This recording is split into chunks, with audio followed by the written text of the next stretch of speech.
ఆటగద గణపతిని తిరిగి బతికించేవు కళ్ళు మూయుట మొదటి ఆట నీకు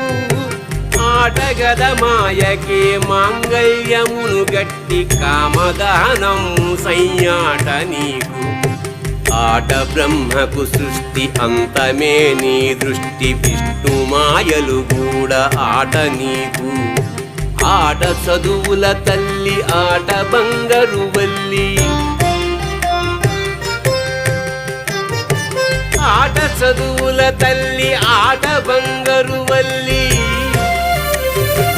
ఆటగద శ్రీచక్ర సంచారిణి ఆటగదరా శివ